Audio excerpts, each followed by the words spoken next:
What's up everyone, Sean here, and welcome to another episode of the Hawke Talks. Today we're going to be talking about a question that's kind of been asked around the internet, really, especially with gamers here. The reason why I wanted to talk about this is because I was actually inspired from a comment on YouTube. One of my videos, has something about, as owning a, Nintendo Switch, I want GTA, blah, blah, blah, and someone, replied or responded with, having one console is never enough and stuff like that. So, the question of this video obviously is one console ever enough, or just enough in general? And it is really a tough question to really, straight away answer, of course, but there are a lot of opinions that go around because, everyone's biased about their respective consoles that they've grown up with, or whatever console that they love for whatever reason. And so obviously it's a very tough question to just answer right away. But coming from me, I would like to express my opinion as to why the console I would go with is, or rather, is having that one console ever enough, blah blah blah. But we can kind of spread it out just a bit throughout this video. So first off, let's just answer the question as to, is one console ever enough? I think, in my opinion, overall, just thinking about this over time, when I first saw these comments on in one of my recent videos, and I believe this came from my reaction to the very most recent Nintendo Direct that was on March 8th, I believe, 2018. That's where the comment came from, or those comments anyway, excuse me. So, but anyways, back onto the question here. So, is one console ever enough? So, from the time I've been thinking about and stuff like that, as I contemplated outside of gaming and stuff like that, in my opinion, I think, sadly, one console is really never ever enough, because there's a thing called exclusives. So and also just games that would be unrealistic to run on certain consoles anyway. So let's paint a scenario here. So the person in the comment wanted GTA on the Nintendo Switch here. Now, if Rockstar wanted to go out their way to, work their engine or work their game around the power of the Nintendo Switch, it is possible. But it does take a lot of effort. It does take a lot to make it, a fun GTA game, especially GTA 5 here, if that's what we're talking about, and make it, as fun as possible on the Switch, which is, technically the inferior console if we're looking at the specs here with the graphics and all that stuff. And I think it'll be very difficult to preserve GTA 5 as much as we can and have that run on the Nintendo Switch. Now, again, it is possible. It is possible. But you gotta, dumb down the graphics. You gotta, take out maybe certain things or something, or, really lock that frame rate down. Not that it runs at 60 frames per second on consoles anyway, but you get the point. You have to, cut corners just to be able to do that. And, companies don't really go out their way because it takes a lot of time, money, and they didn't want to make more money, of course, because business, blah, blah, blah. You get the picture here.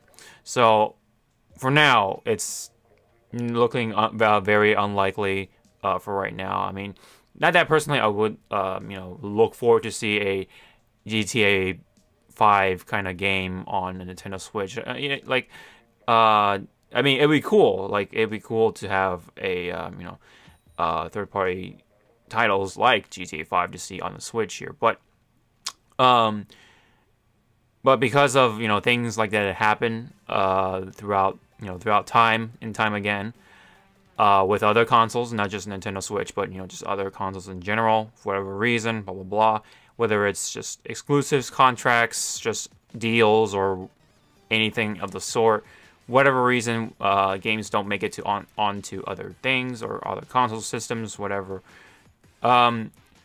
it's never enough to have just one console here. As much as there are people out there with, yeah, you know, there are people out there with, you know, very tight budget or limited budget rather, and especially kids or younger people. You know, parents aren't gonna go out their way to have their kids have all these video games unless they, you know, feel like they've earned it, or they're just, you know, they like to spoil their kids or whatever. Then that's fine. That's, you know, something they get to decide. But for the most part, I think, you know, for the vast majority anyway, for that kind of group, there are people out there with just only one console, unfortunately, and they feel like the disappointment that they can't, you know, get these certain games on that one console.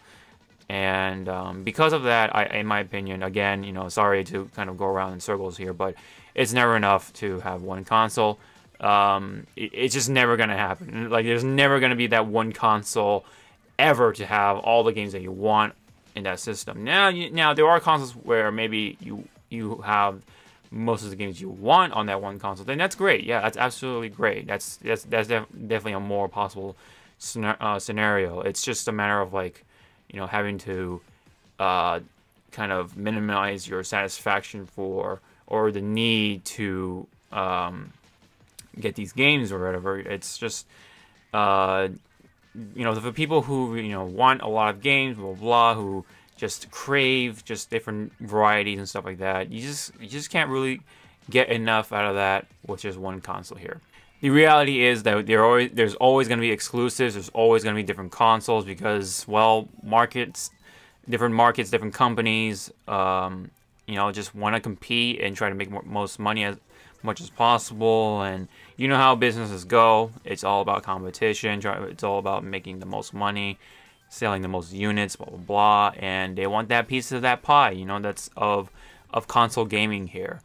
And that's why, you know, they go out their way to make these deals, to make exclusives, to kind of drill in that need of exclusivity into people's heads, including mine, of course. You know, we've all kind of fell into that grasp time and time again, but that's just the reality of things, and that's never ever going to happen. I think we'll never have that one system legitimately. Of course, you know, you can always, of course, build yourself some sort of weird Frankenstein of a machine with, like, all this power and stuff like that, all the specs to run all these games, if you have the ability to do so, of course. But, you know, if you were to buy a console legitimately, of course, it's definitely never gonna happen here. Like I said, business is probably the reason why that's never gonna happen. And you'll never have Nintendo on, you know, this system from this company because Nintendo only makes games for their system, you know what I mean? And of course, you're not gonna see all these Sony games come onto the Nintendo console, whatever, because, again, they just want that piece of that console gaming market pie. So it's competition and stuff is, you know, reasons why it, you know, everything business related is probably a big chunk of as to why you'll never have that one console that will satisfy you for games, or have all the games or whatever. So yeah, I think that part of the question is, you know, has been answered, but let's take it to another level here, or a different level. And if you were to have just one console, because, you know, whether you have a limited budget or you want to be tight as possible, you want to, you know, make yourself, you know, sustainable as much as possible, but you gotta, you know, ease your mind from work or whatever, and try to get away from reality, whatever, and really try to limit yourself with just one console and all that fun stuff. So, and we're just talking about consoles. Obviously, your PC is something you're using every day. You're using it for, you know, browsing the internet. You're browsing, or you're just using for office or emails and just your everyday use. It's you know, much more of a utility tool than anything for consoles anyway. So PC is kind of like something you kind of need nowadays, especially in this century here, for purposes of trying to keep up with the news, trying to, you know, keep up with media, and you know, consuming a lot of information through Google or whatever you want, or whatever you do with it. You know, it's just a very versatile tool that, yeah, of course, it does play games as well, but you know, it's just, you know, PC is, you know, of course, the personal computer, so it's there to do other things. So let's not count that. So if we're talking about that one console, I mean, I guess to own, for all reasons I said earlier, whether you have just enough money for one and a couple games, whatever, then, you know, as much as I would you know, hate to say or try to be biased or whatever, I mean, it is hard. It is difficult to, you know, answer to please everyone, but you know, there's always gonna be people that don't like your answer, blah blah blah. So I'm just gonna go ahead and say it. So I think, in my opinion, if I were to just pick one console as for today, especially with the current gen consoles here, what we're presented here. So we have the PS4, Xbox One or Xbox One X, whatever you prefer, or excuse me, or the lastly, the Nintendo Switch here, which now is pretty much the console of this generation here. I think the Wii was trying to be that, but you know what happened with it. But anyways, Nintendo Switch, PS4 or Xbox One, either one. So, you know, this is probably gonna be obvious coming from me, who's been running all these Nintendo videos and stuff like that on this channel for many years now. Even before I started to merge in with the Sony PS3, PS4 Let's Plays and stuff like that, and all that fun stuff.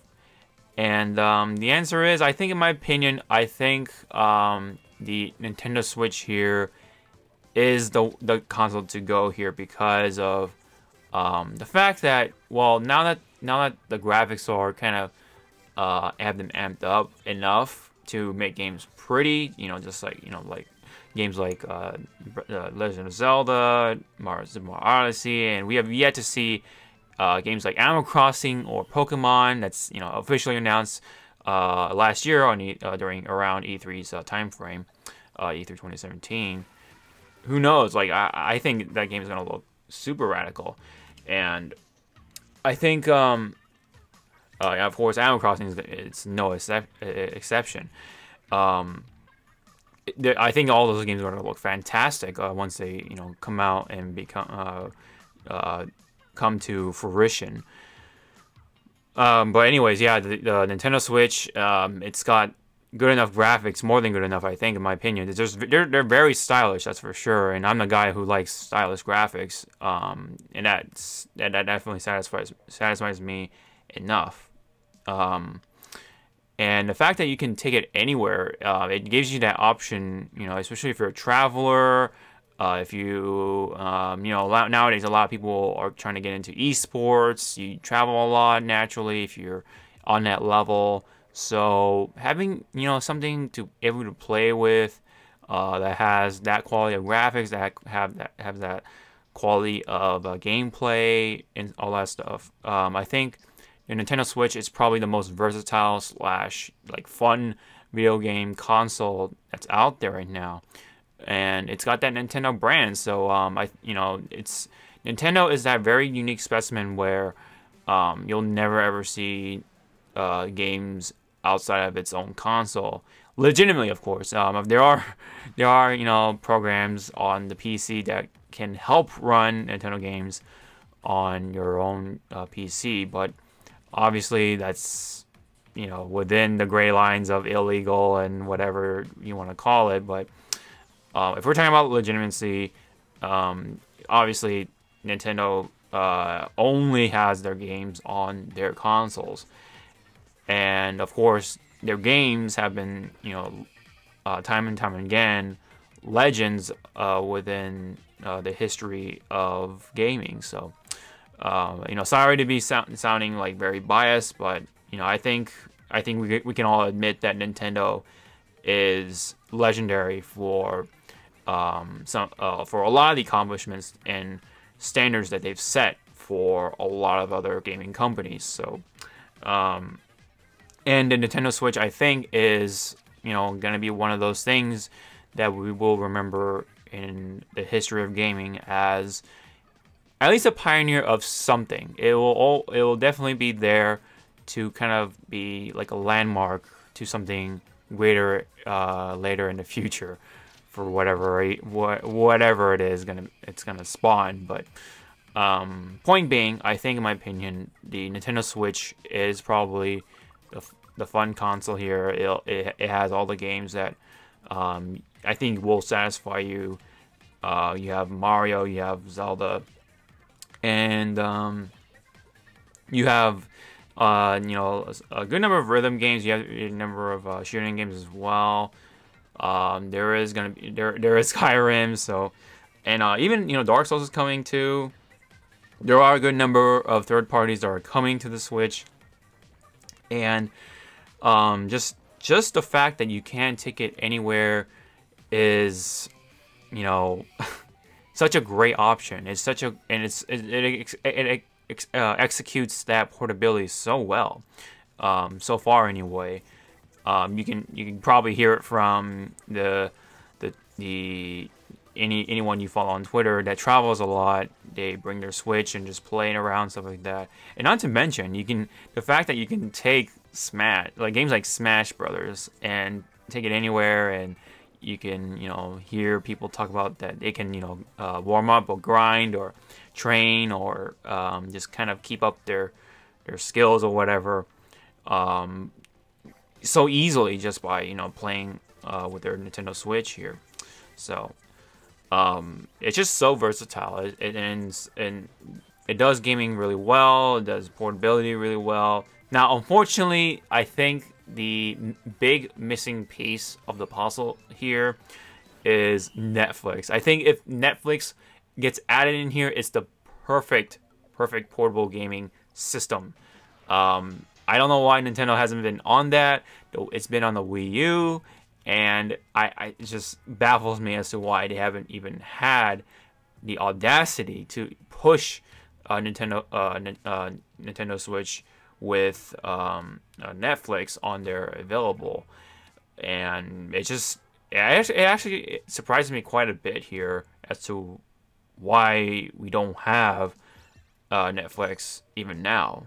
You know, it would you think you know, people, you know, the guys who made the Nintendo Switch would have thought, you know, we're gonna make it look like a tablet. We're gonna, you know, have all this stuff like a tablet. It's gonna have a touchscreen and everything.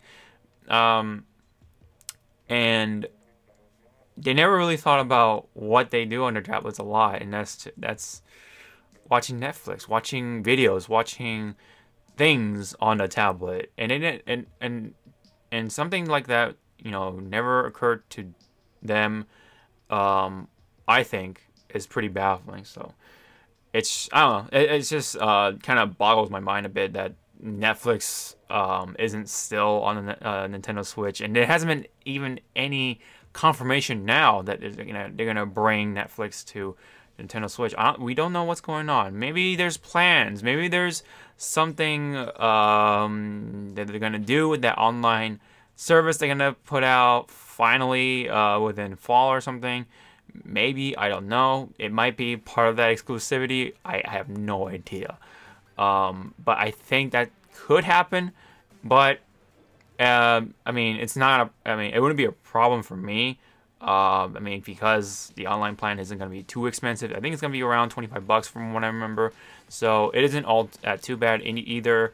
Anyway, because I'm just going to buy that service plan just for paying the ability to play online with people and stuff like that on the Nintendo Switch. Like as I've done so with the PS Plus. So I'm definitely kind of used to that with that lifestyle of gaming. Unfortunately, but you know, I'm kind of used to it. So there is that. So if that were the case, yeah, I mean, people are gonna hate on it, but it's just gonna be there, and people are gonna still buy the plan anyways.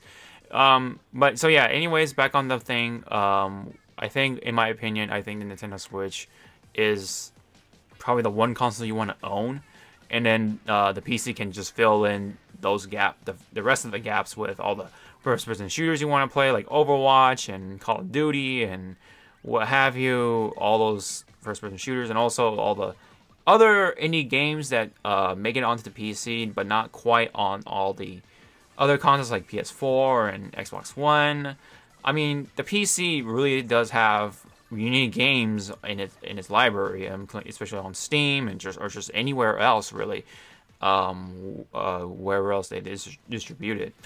But meanwhile, PS4 and Xbox One kind of have, those AAA titles cannot all. I don't want to say they all play the same, but they kind of all fall in within a similar scheme, if that makes sense. You know what I mean? I mean, they all have like a different. Of course, they all have like a different theme to it, like Uncharted or Halo or something. But they I don't know. They kind of just have that similar vibe with each other for some reason, if that makes sense. You know what I mean? I mean, if you're kind of confused by that, I understand. But if you were to really limit yourself, I think having the Nintendo Switch and then plus your PC, which you do have it for your home uses, but you're gonna have it for games also, more likely. So I think those two consoles can fill in most of those voids for gamers anyway. I mean, and also especially for fighting games, you can play all the fighting games on your PC pretty much. All the major fighting games are on PC, and all the fighting games you want to take on the go are, there pretty much. We do have Smash coming. That's been confirmed, of course, and we're gonna have, of course, the Street Fighter collection stuff, and of course, we all know about BlazBlue Cross Tag Battle. That's coming to the Switch as well. So yeah, there you have it. I mean, and then the rest of it can get. The rest of it, like Street Fighter, Tekken, and what have you. I believe Soul Calibur 6 might make it to PC. But anyways, all the major, or most of the major fighting games that aren't on Switch are on PC anyway. So, there you have it. So, but anyways, that's pretty much it. I think that's a great time to stop on this video here. So that's pretty much it on whether having one console is enough or not. Short answer is no, but if you were in a scenario where you can only have one console for whatever reason, I think Nintendo Switch is probably your best bet here. But that's just me. That's just my opinion on it. If you have a different answer to that, please go ahead and leave it down in the comment section below. I love to read different answers and stuff like that. Hear other people's perspectives on this particular subject anyway, and go ahead and add it. You know what I mean? Leave it down below. Really appreciate to see that. And also, don't forget to hit the like, and if you haven't already, if you guys are new, hit the subscribe button for more videos like these. I also do Let's Plays. I also do just other gaming content on this channel. Really helps out, and I highly appreciate it, guys. It's always good to see something like that. As a result of making videos and stuff like that. And also, if you want to support the channel and continue to do that, you can not only, well, of course, share these videos, but you can also check out all the links in the description box below. And today I'm gonna try to have all those links in the comment section below, maybe to see if more people catch them like that way or not. I'm gonna try it that way. So if that bothers you, I apologize for that, but I'm just gonna do an experiment, so please bear with me. So all those links will be in the description box below, but also in the comment section below as well. So you can give those a try. If you want Loot Crate stuff, you want to help me out by shopping on Amazon or whatever, or just follow me on Twitter. That definitely helps out as well. So if you want to all do that stuff, go ahead, blah blah blah. That's just up to you guys. But anyways, this has been the Hawke Talks episode on whether it's enough to own one console or not. Very interesting video. I had a lot of fun talking about it. But anyways, thank you guys so much. I'll see you guys in the next video. Sean out.